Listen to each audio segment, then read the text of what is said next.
So what if one of the things keeping you stuck in your emotional eating is your desire to get away from your emotions? So I want to tell you a story about a client of mine who came to me after using plant medicine because she wanted to change the way she felt about food and to not be emotionally eating. So she had used plant medicine to help her with her emotional eating, and the medicine kept telling her the same message, that she needed to figure out how to find ease and to find peace and oneness in real life, not just by using this modality. So of course, when she was on this plant medicine, she felt at one with the universe, she felt at peace, and this is a very euphoric feeling. And if we don't know how to do this in our day-to-day life, it'll feel like the way we're living and the emotions we're feeling are torturous, and that triggers us into our emotional eating. So this journey she had was pretty amazing in the sense that it told her she needed to find a way to feel this peace in her day-to-day life. And I thought this was actually really profound because this is the day-to-day work we need to do to actually heal. Not just by finding a way to escape the discomfort we're feeling, but learning how to move through it and transform it. So if you're new here, welcome. My name is Michelle. I'm a certified holistic nutritionist specializing in emotional eating. So let's dive in. So I think there's something we often misunderstand about emotional eating. We feel like we must escape it. We want relief. Of course, it feels torturous to be, eating food and feeling out of control. You might realize you feel anxious or sad or overwhelmed. And you don't necessarily want to sit there and just feel all of that. You want it to stop. And that's exactly what food does. It gives you temporary relief. Much like that plant medicine journey that gave my client relief, food is doing something very similar.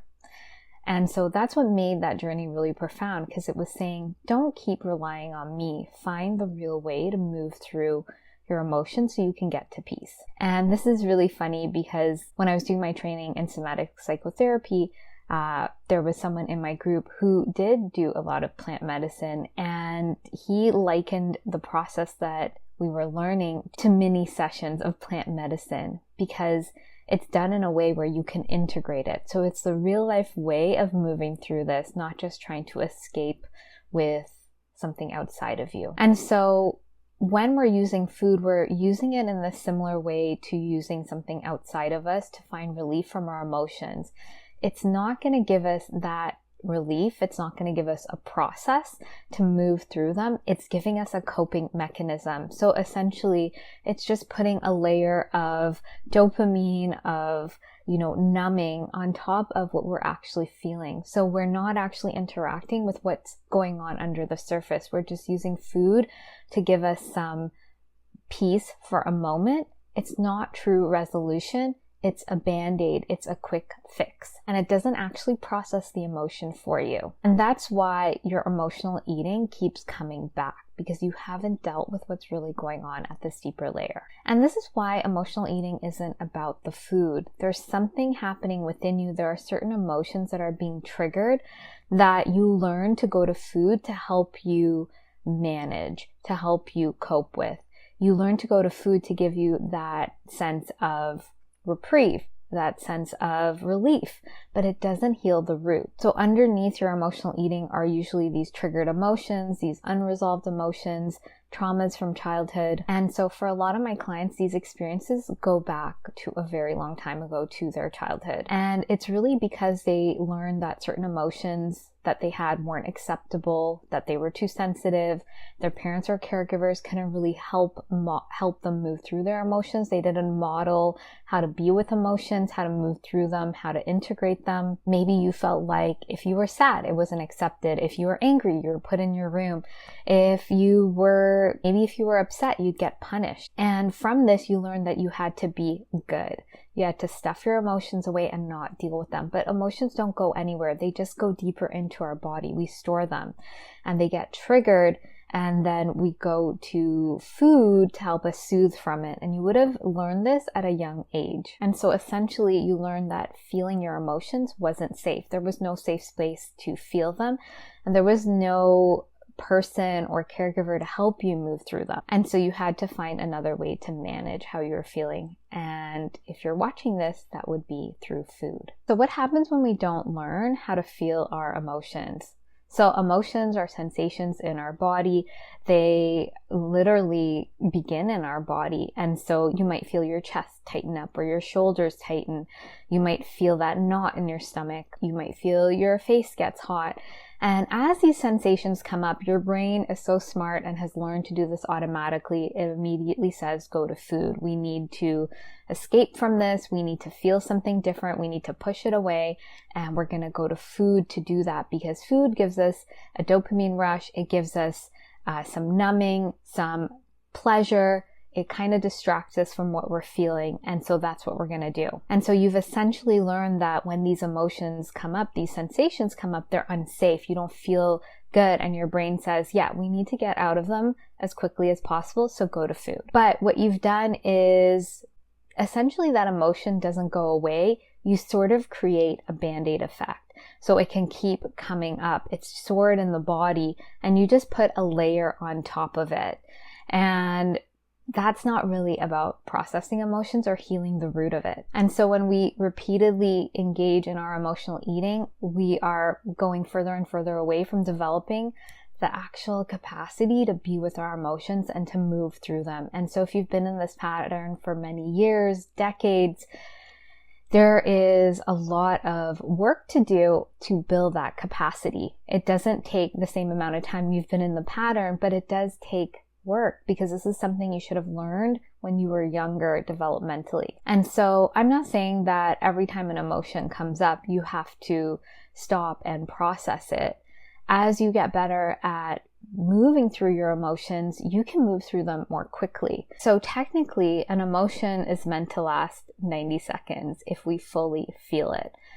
I'm not going to say that is 100% accurate. Sometimes I'm moving through my own stuff and there are layers. So it takes more than 90 seconds, but it's not a forever thing. You're not sitting for a day sitting in your emotions. The reason you're sitting in emotions for a long time is because part of you is not actually allowing you to feel it.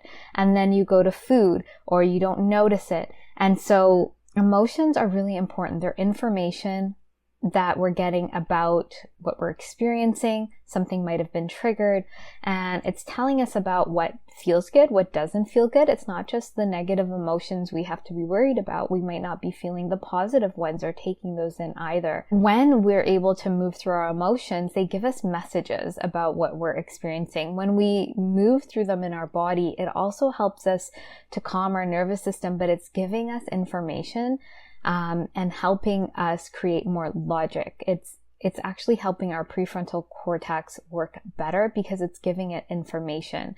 And we can't switch to our logic if we don't process our emotions.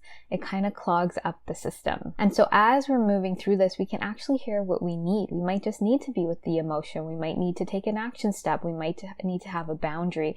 It's going to be really individual. And so as you do this, you start developing a different relationship with your emotions, one where you feel safe with them because they are something very natural. We have them for a reason. It's just that when we're younger, we need our parents or caregivers to help us develop this. And so that's why I feel like when you are resolving your emotional eating, you're not trying to find ways to manipulate your emotions or not feel them or not have them. You're learning a way to move through them because emotions are inevitable. They are literally our body giving us information about our environment. The goal is not to be calm all the time. Our nervous system needs to have flexibility. It will have stressful times. It'll feel sad. It'll feel happiness. It'll feel joy. It'll feel anger. We're meant to feel all those emotions, and our nervous system is meant to have this flexibility. Of course, most of the time we want to be in a more regulated state to be more calm. But we will have activations, and it's about knowing what to do when we are activated into certain emotions because they're giving us information about our life. If we eliminate all emotions, we are just living a very bland life where we're not growing, we're not evolving.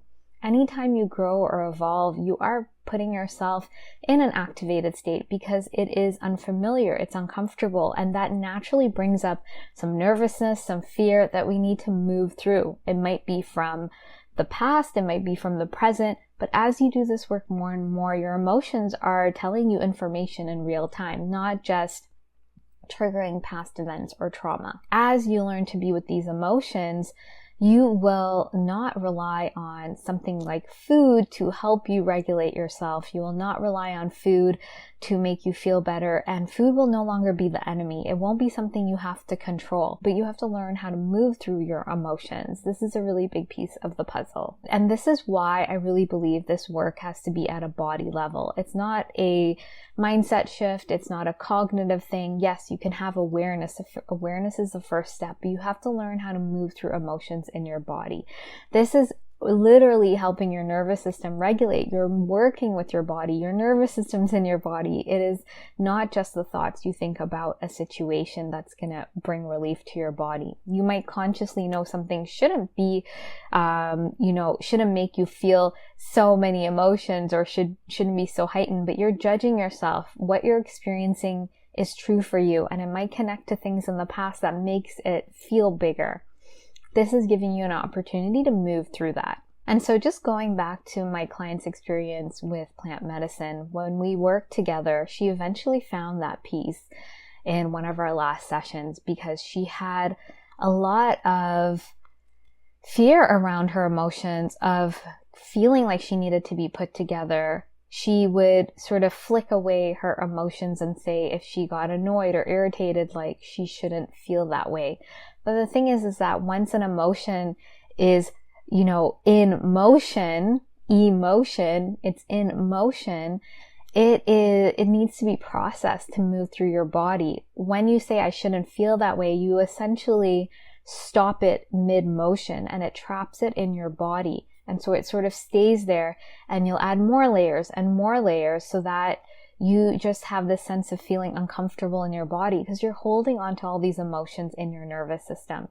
And so in one of those last sessions, she finally felt that ease and peace, and she got it. She realized, oh, I have to allow this, move through it. Maybe it's slightly uncomfortable or a lot uncomfortable in that moment, but moving through it, feeling those sensations gets me to the other side. And that gives me the peace and ease, because when you move through it, you allow your nervous system to go back to calm. And then you wait for the next wave. And that's the journey of this. It's not about being calm 1000% of the time. It's about knowing what to do when you are in those different emotions and knowing that they're there to give you information. And so if you've been trying to heal your emotional eating by maybe avoiding your triggers or finding a way to not feel uncomfortable, or going and using different plant medicines and different things to give you that temporary relief, and maybe it's helping you process some of your emotions, it's not giving you the tools to day to day be with your emotions that are going to last your lifetime. It's not giving you a way to sustainably be with them and process through them. You can't do a plant medicine journey every day or every week. It's not sustainable to your body because it's putting your body into this very different state that doesn't help you live day to day. You need a process that you're integrating daily that is more that's sustainable and that gives you the, I don't want to say control, but the sovereignty with your emotions, the ability to take care of yourself without relying on something external to you. And so you don't need to become better at finding outside things to help you. You need to be better at sitting with and being with your emotions and getting the support you need if that's scary for you, having someone guide you through that. I do that for my clients. I model that. I guide them through sessions as they're learning this because they didn't have this.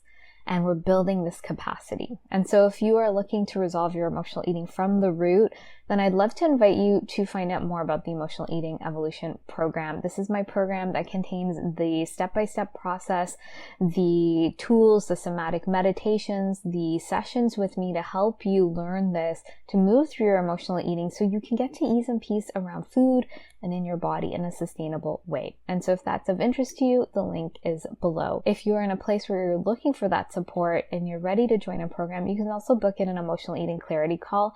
On the call, I find out more about you, what you've tried, and if I can support you in this journey. So both those links are below. If you have any questions about what I've shared, please let me know. Please be sure to like and subscribe, and I look forward to sharing more with you, and I hope you have a great day.